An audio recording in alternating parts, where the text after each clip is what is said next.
ابھی ایک حکایت بتاؤں کہ ایک مرتبہ درود پاک کی فضیلت. حضرت سفیان ثوری رحمۃ اللہ علیہ بڑے بلند پائے کے بزرگ، سفیان ثوری رحمۃ اللہ علیہ ایک مرتبہ حج کے لیے نکلے. حج کو جب پہنچے تو دیکھا کیا کہ جب آپ طواف کر رہے تھے تو آپ کے ساتھ ساتھ میں ایک نوجوان بھی طواف کر رہا تھا. وہ نوجوان جب طواف کرتے ہیں تو کیا پڑھتے ہیں؟ تیسرا کلمہ، سبحان اللہ والحمد للہ ولا الہ الا اللہ واللہ اکبر ولا حول ولا قوت الا باللہ العلی العظیم. آپ وہی پڑھ رہے تھے. لیکن جو نوجوان آپ کے ساتھ ساتھ طواف کر رہا تھا وہ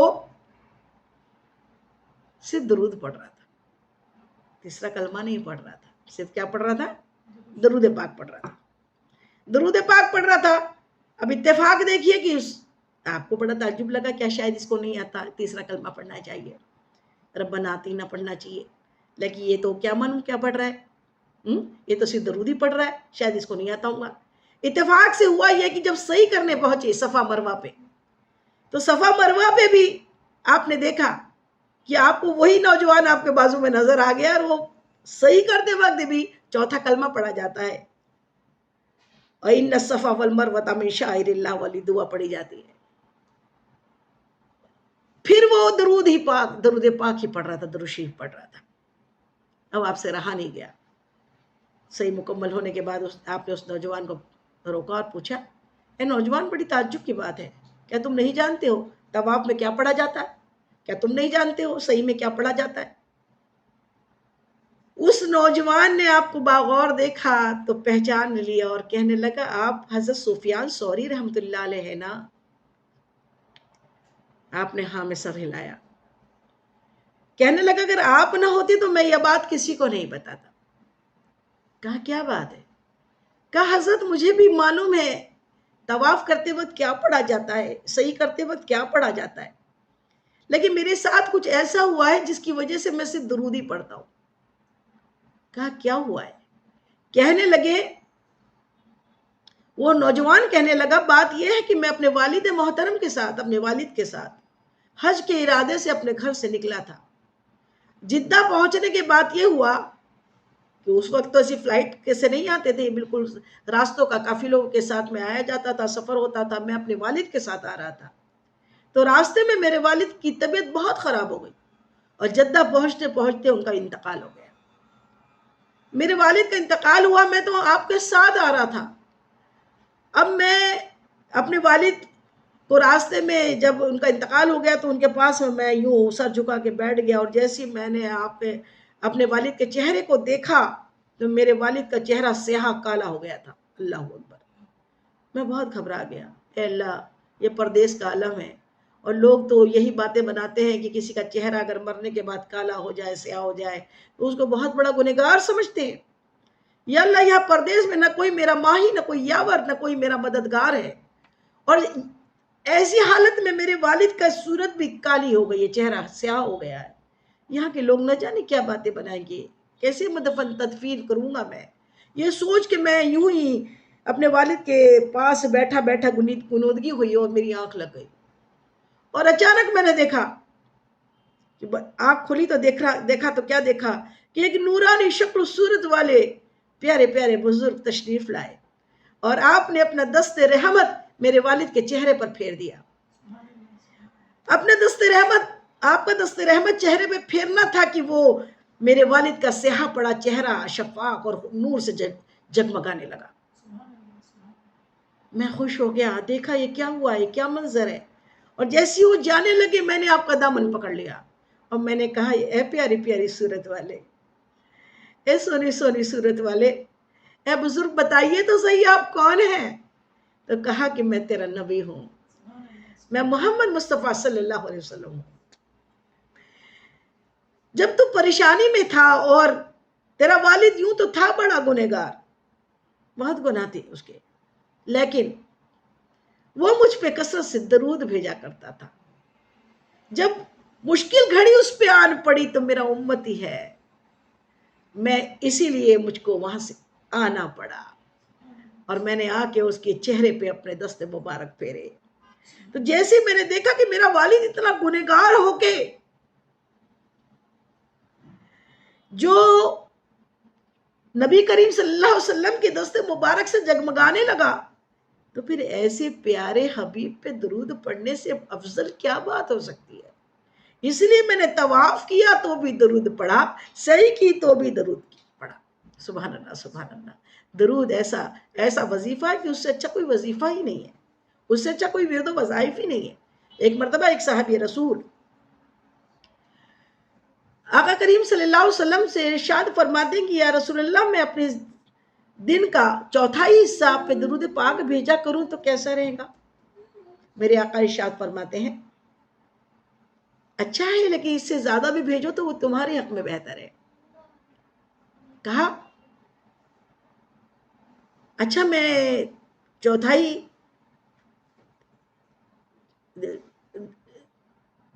آدھا حصہ نصف حصہ بھیجا کروں؟ کہا اگر اس سے زیادہ بھیجو تو تمہارے حق میں بہتر ہے۔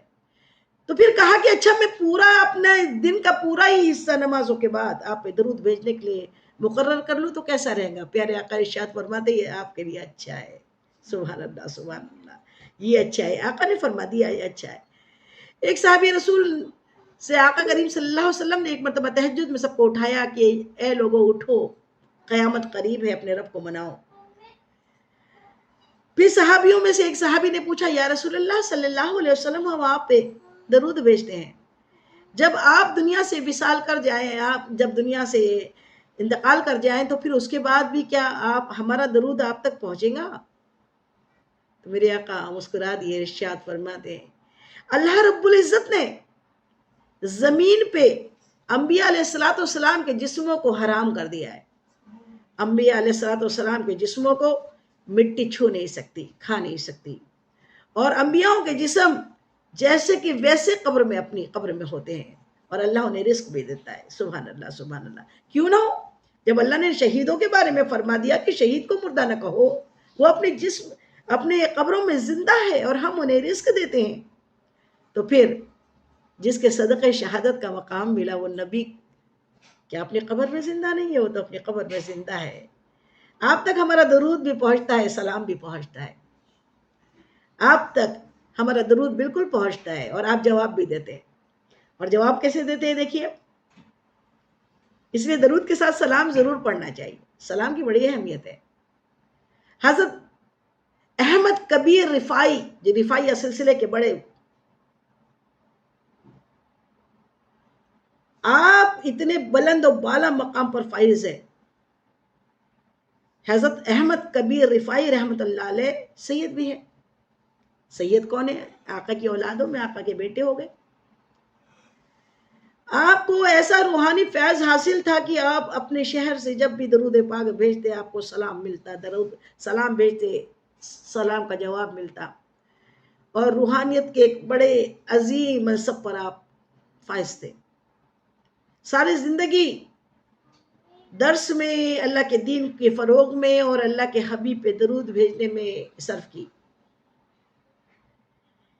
جب حج کا موقع ملا، مدینہ منورہ گئے، گنبد خضرا کے پاس سامنے جا کے کھڑے ہوئے، آقا کی روضہ مبارک کے سامنے کھڑے ہو کر آپ نے دعا کی یا رسول اللہ،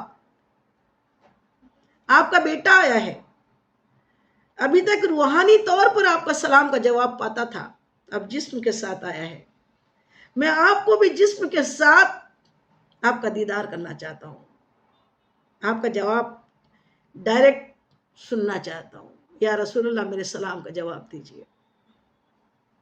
کہتے ہیں غوث اعظم اس کے راوی ہے، کہتے ہیں اس وقت آقا کے روضے مبارک کے سامنے 70,000 لوگوں کا مجمع تھا، اس میں بھی شامل تھا۔ سرکار غوث اعظم ارشاد فرما رہے ہیں اس مجمع میں الحمدللہ میں بھی شامل تھا۔ جیسے ہی احمد کبیر رفاعی رحمت اللہ علیہ نے سلام کیا، الصلاۃ والسلام علیک یا رسول اللہ، تو جواب میں حضور پرنور مصطفیٰ جان رحمت کے قبر مبارک سے آپ کے دست مبارک باہر آ گئے، اور آپ نے دست مبارک اٹھا کے سلام کا جواب دیا، وعلیکم السلام یا احمد کبیر، میرے بیٹے۔ غوث اعظم فرماتے ہیں کہ میں نے اور 70,000 لوگوں نے میرے آقا کریم صلی اللہ علیہ وسلم کا دست مبارک اپنی آنکھوں سے دیکھا. سبحان اللہ سبحان اللہ. اسی طریقے سے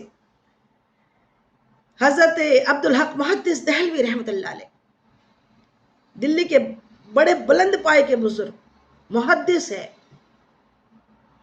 آپ سے تو کتنی مرتبہ روح برو حضور پاک کے آپ کو دیدار ہوتے رہے. کسی حدیث میں اگر کچھ ایتھیٹنگ نہیں لگتی، سمجھ میں نہیں آتا، مدینے کا رخ کرتے اور جواب مل جاتا. ایسے بلند پائے کے بزرگ کا اتنا پیارا اسٹیٹمنٹ، ایک کال، ایک کوٹیشن آپ کو بتا رہی ہوں.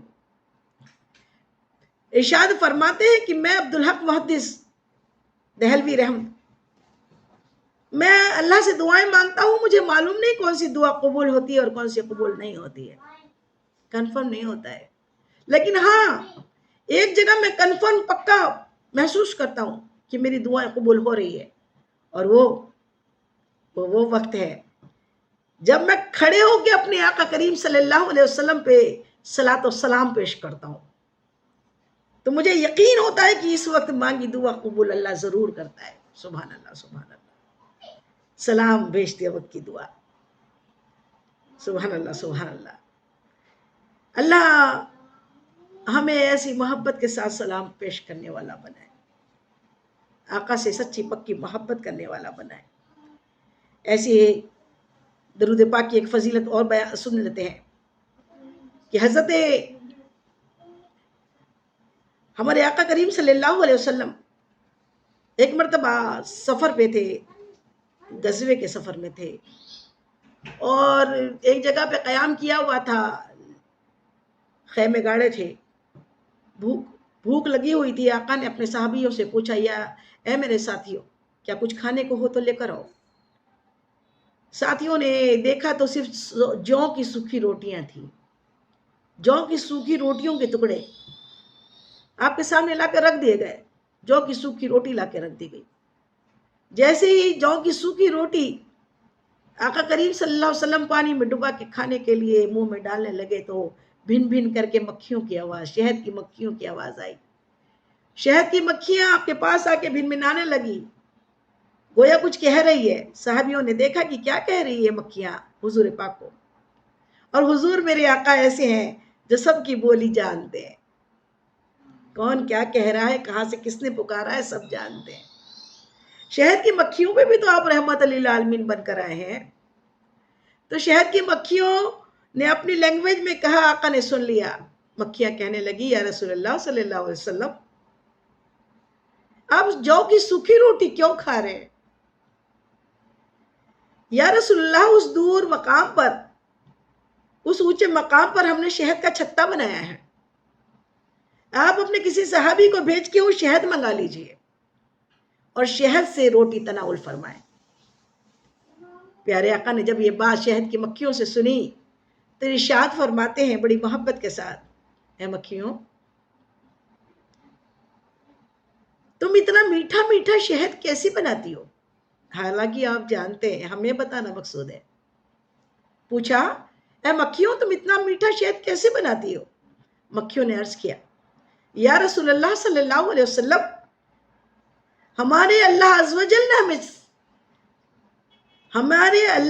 جل نے ہمیں سکھا دیا ہے. ہم دور دور چمنستانوں میں جا کر مختلف پھولوں کے رس چوستی ہیں، اور اس رسوں کو چوس کر ہم اپنے چھتوں پر آ کر اگل دیتی ہے. یا رسول اللہ، وہ شہد بن جاتا ہے.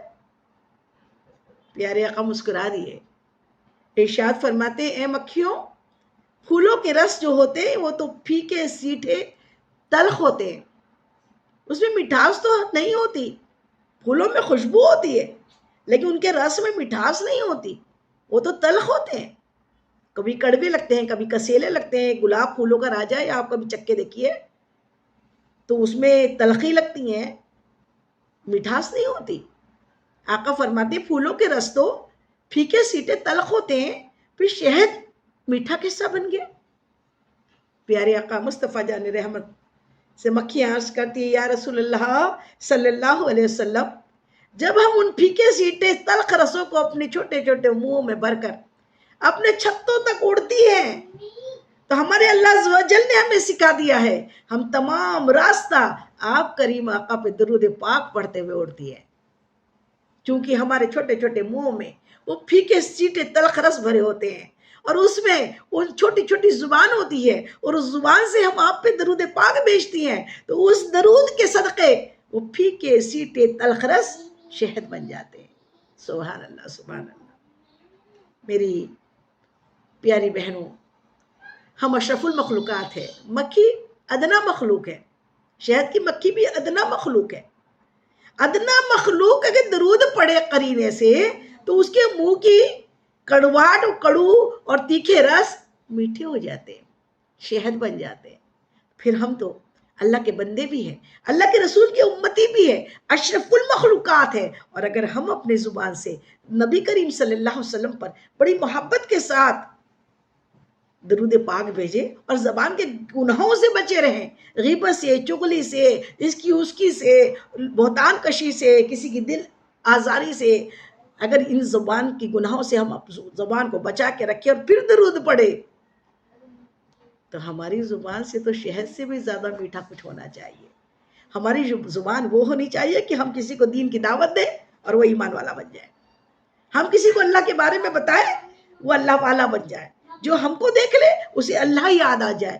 اگر ہماری محبت آقا سے ایسی ہو جائے کہ گناہوں سے بچ جانا بھی آقا سے محبت ہے، آقا ناراض نہ ہو جائے، حشر کے دن ہمارے اعمالوں کو دیکھ کے آپ غم زدہ نہ ہو جائے، آپ کو تکلیف نہ ہو جائے، ایسا بچ بچ کے چلنا کہ میرا محبوب مجھ سے ناراض نہ ہو جائے۔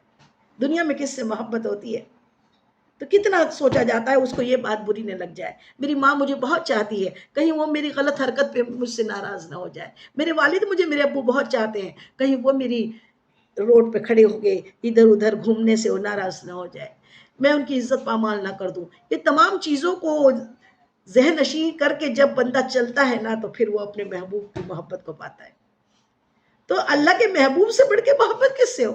اللہ کے رسول سے بڑھ کے بھی کبھی کسی سے محبت ہو سکتی ہے؟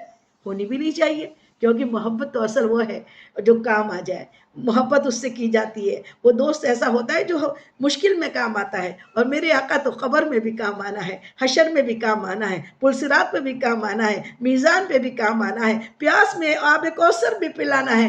آپ کو تو آپ کا تو کام ہی کام ہے، آپ کی تو مدد کی بہت ضرورت ہے، اور آپ ایسے سونے دنیا میں کسی سے بھی محبت کے لیے ڈھونڈو، اتنا سونا اتنا پیارا تو دنیا میں کوئی ہو ہی نہیں اور ہوگا ہی نہیں، کیونکہ اللہ نے بنایا ہی نہیں۔ مصطفیٰ آپ کے جیسا کوئی آیا ہی نہیں، اور آتا بھی کیسے رب نے بنایا ہی نہیں۔ تو میرے مصطفیٰ جیسا کسی کو اللہ نے بنایا نہیں ہے، مصطفیٰ زندہ ہے۔ اللہ حضرت فرماتے ہیں تو زندہ ہے واللہ، تو زندہ ہے واللہ، میرے چشم عالم سے چھپ جانے والے اور چمک تجھ سے پاتے ہیں سب پانے والے، میرا دل بھی چمکا دے چمکانے والے۔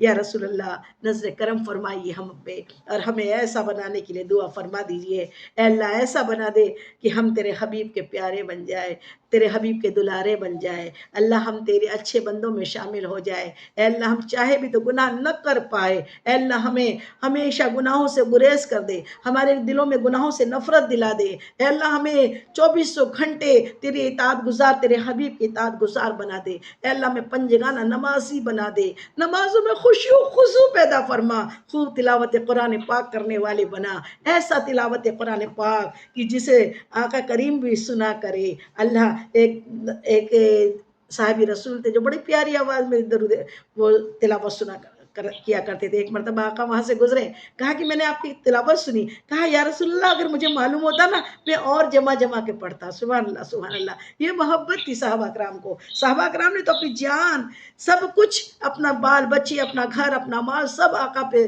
نچھاور کر دیا، اور آقا نے تو اپنی ہر لمحے کو اور اپنے گھر کو، اپنے گھر کو، اپنے نواسوں کو اس امت کے لیے قربان کرنا پسند کیا۔ تو آقا کی محبت کے سامنے تو ہماری محبتیں بہت جھوٹی ہلکی ہے۔ بس یہ ٹوٹی پھوٹی محبتوں کو اللہ قبول کرے، اللہ کا رسول قبول کرے، اور ہم ایسے بن جائے جو تجھ کو، جو تیرے نبی کو پسند ہو، جو تجھ کو جو تیرے نبی کو پسند ہو، ہمیں ایسا بندہ بنا میرے مولا، کہ یہ گناہوں کی عادت چھڑا میرے مولا، ہمیں نیک انسان بنا میرے مولا۔ آمین یا رب العالمین، آمین اللہم آمین۔ اس بیان میں جانے انجانے مجھ سے جو بھی بھول چوک غلطی خطا ہوئی تو اللہ تعالیٰ اپنے حبیب کے نالے پاک کے صدقے میں مجھ کو نگار کو معاف فرما دے۔ آپ لوگوں کو کوئی بات بری لگی ہو، ناگوارا لگی ہو، غلط لگی ہو تو تہہ دل سے معاف کر دیجئے، حشر کے دن کے لیے نہ چھوڑیے۔ السلام علیکم رحمت اللہ وبرکاتہ۔